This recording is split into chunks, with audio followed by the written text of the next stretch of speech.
All right, let's talk about buyer journey mapping, Spider-Man style. Imagine Spidey swinging through New York with no spider sense. No idea where danger is?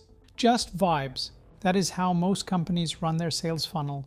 Prospects jump in, wander around, disappear, and reps have no clue which stage they're actually in. Total chaos.